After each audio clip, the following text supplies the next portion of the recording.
धरती पिता शंभु माता मुल्ला वेनो की राजा पालिंगो माता रैतार्जंग श्रेष्ठिक माता पिता सल्ला गागर कछारगढ़ दाई काली कंकाली को नमन करते हुए मैं आज आप सबके बीच में अपने विचार को रखना चाहूंगा। यहाँ आने के बाद मुझे अत्यंत हर्ष हुआ, खुशी हुई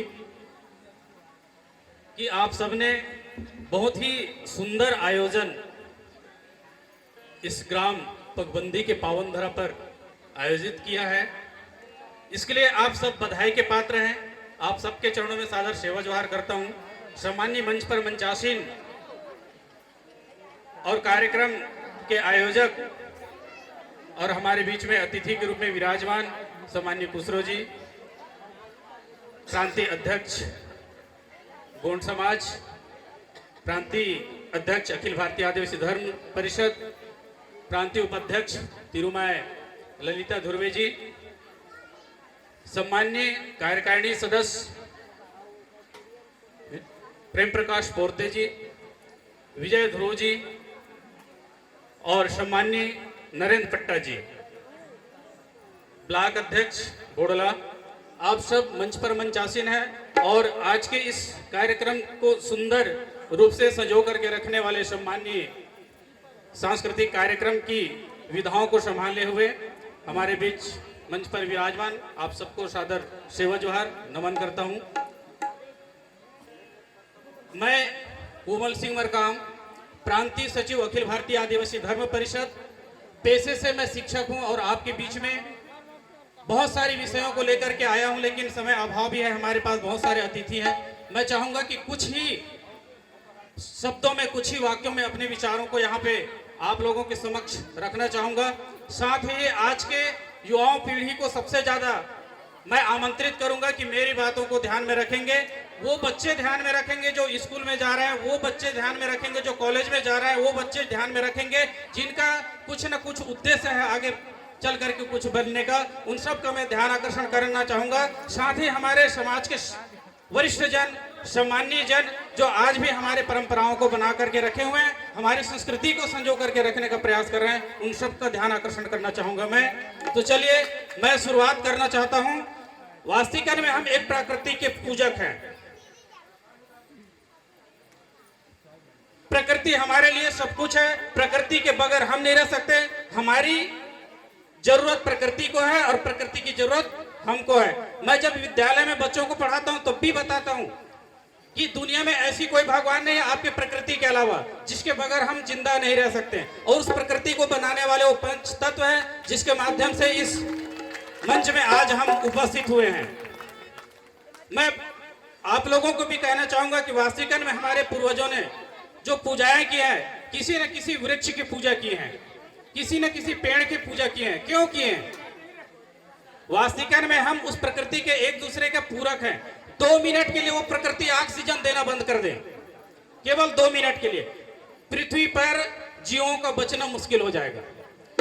वो प्रकृति जब हमको ऑक्सीजन देती है, वो प्रकृति जब हमको ऑक्सीजन देती है, हम जब कार्बन डाइऑक्साइड छोड़ते हैं तो वो ग्रहण करते हैं। तो इसके बिना, प्रकृति के बिना जीवन चलना संभव नहीं है। हम एक दूसरे के पूरक हैं, इसलिए हम प्रकृति पूजक लोग हैं। और आज बहुत ही अच्छी शुभ दिन है कर्मधार पूजा की। और बता दूं, इस पूजा को केवल हम छत्तीसगढ़ में ही नहीं करते, ना ही हम एक जिले में करते हैं, ना ही हम दुर्ग जिले में करते हैं, ना ही नांदगांव में, अपितु ये पूरे भारत के हर राज्यों में होता है, बहुत अच्छे ढंग से होता है।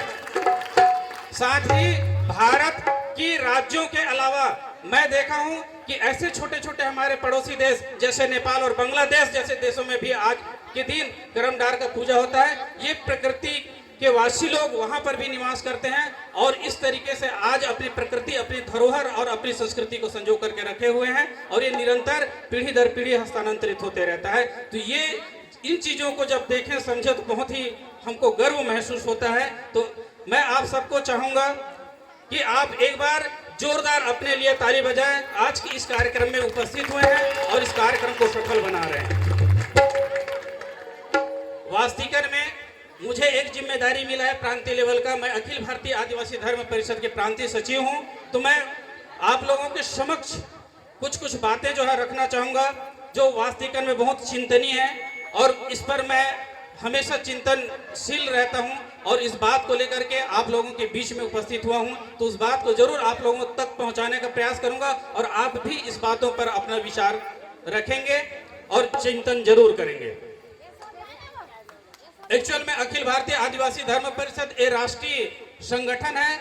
ये भारत स्तर की, भारत की उन तमाम राज्यों में यह जो छत्तीसगढ़ में जो आज जो अखिल भारतीय आदिवासी धर्म परिषद का संगठन का विस्तार हो रहा है, वो केवल छत्तीसगढ़ के लिए ही नहीं, वो अपितु पूरे भारत देश के लिए है। इसका मुख्य उद्देश्य है कि जब अंग्रेज भारत में आए, अंग्रेज भारत जब 1850 में आए, तो उस समय देखा कि यहाँ के जो मूल निवासी हैं, उनको पढ़ाई के ऊपर किसी भी प्रकार की कोई व्यवस्था ढंग से सुख सुविधाएं उनको नहीं दी गई है। उन्होंने आदिवासियों के ऊपर अध्ययन करना प्रारंभ किया। जब अध्ययन किया तो पाया कि आदिवासी जो समाज है, आदिवासी जो समाज है वो शिक्षा के क्षेत्र में बहुत कमजोर है। उसके पश्चात उन्होंने आदिवासियों की शिक्षा के स्तर, आर्थिक स्तर को जानने के लिए उन्होंने 1850 से 1870-71 से भारत में जनगणना प्रारंभ किया। जनगणना प्रारंभ किया तो हम आदिवासियों के लिए, जो आज भी हम भारत देश में 507 जनजाति जो निवास करते हैं, 507 आदिवासी जो निवास करते हैं, उनकी स्थिति और उनकी शिक्षा व्यवस्था को जानने के लिए अंग्रेजों ने जनगणना कराया और उस जनगणना कॉलम में आदिवासियों के लिए अलग से कॉलम निर्धारित किया गया ताकि हमको भारत की पूरे आदिवासियों की संख्या पता चल सके। तो वहां से लेकर के 1870-71 से लेकर के 1950-51 तक के भारत की जनगणना में, आजाद भारत के बाद भारत की जनगणना में हमारे लिए, हम आदिवासियों के लिए, जैसे हमारे छत्तीसगढ़ में हम 42 प्रकार की जनजातियां, 89 लाख जनजातियां, जिसमें अकेला हम 48 लाख गोंड है। तो ये हमारी संख्या। तो इस प्रकार से हम तमाम आदिवासियों के लिए उस जनगणना कालम में एक धर्म कोड दिया गया था, जो 1951 तक रहा आजाद भारत के बाद। ऐसी क्या आन पड़ी, उसके बाद सन 1961 से भारत की जनगणना कालम से हमारे आदिवासियों के धर्म कोड को ही गायब कर दिया गया और उस समय से आदिवासी भटक गया। कोई हिंदू बन गया, कोई मुस्लिम बन गया, कोई और कहीं पे चला गया। अभी भी 2011 की जनगणना जब उठा के देखे, 10-11 की जनगणना उठा के देखे, तो अभी भी आपको 80 से 90 लाख की जो आदिवासी हैं, वो किसी भी धर्म को नहीं मानते करके लिखाते हैं। तो कहीं न कहीं पे वो प्रकृति को मानते हैं, प्रकृति को मानने वाले लोग हैं, और वो जानते हैं कि जिस दिन वो कालम हमको मिल जाएगा, उस दिन हम अपने धर्म कालम की ओर लौटेंगे और हमारी गणना उसमें कराएंगे और हमारी संख्याओं को हम उसमें दिखाएंगे।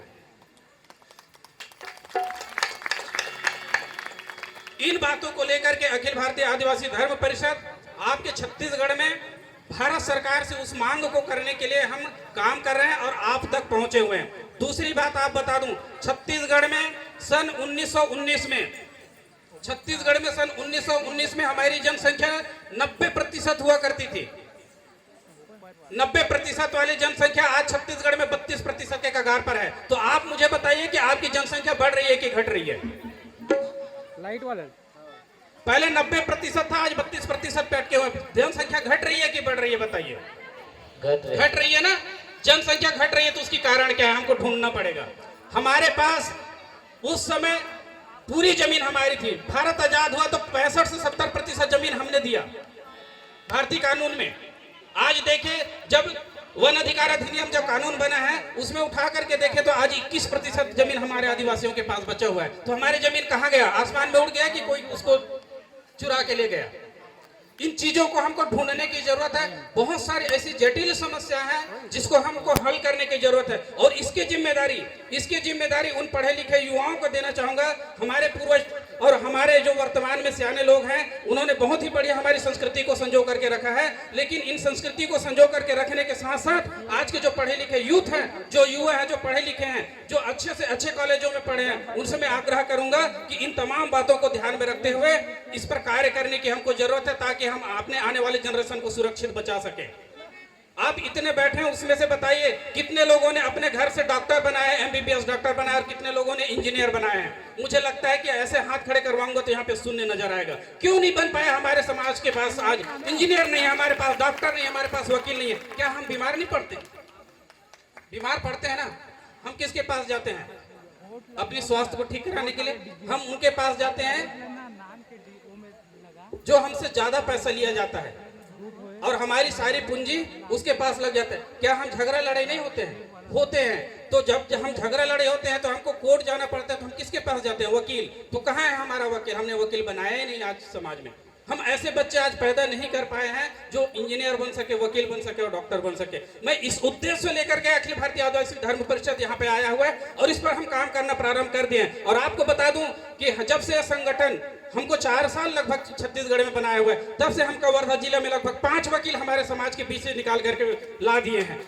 आगे चल के वही बच्चे हमारे काम आएंगे। जिस दिन हमको जरूरत पड़ेगी कोर्ट में जाने की, तो उस दिन जरूर वो बच्चे हमारे साथ खड़े होंगे कि आज मैं लॉयर बन करके आपके सामने खड़ा हूं, बताइए सामाजिक लड़ाई मैं लड़ूंगा कोर्ट में जाकर के। तो इन तमाम मुद्दों को लेकर के हम काम करने के लिए यहाँ आए हैं और मुझे बहुत बढ़िया लगा कि आप सबने मुझे मंच प्रदान किया है। तो इन बातों को हमको गंभीरता पूर्वक सोचना पड़ेगा और बहुत गहराई तक इसकी चिंतन करने की जरूरत है। हमारी संख्या क्यों घट रही है, हम शिक्षित क्यों नहीं बन पा रहे हैं, हमारी हर जगह प्रतिनिधित्व क्यों नहीं हो पा रहा है, इन तमाम बातों को ध्यान में रख करके हमको आगे बढ़ने की जरूरत है, कार्य करने की जरूरत है।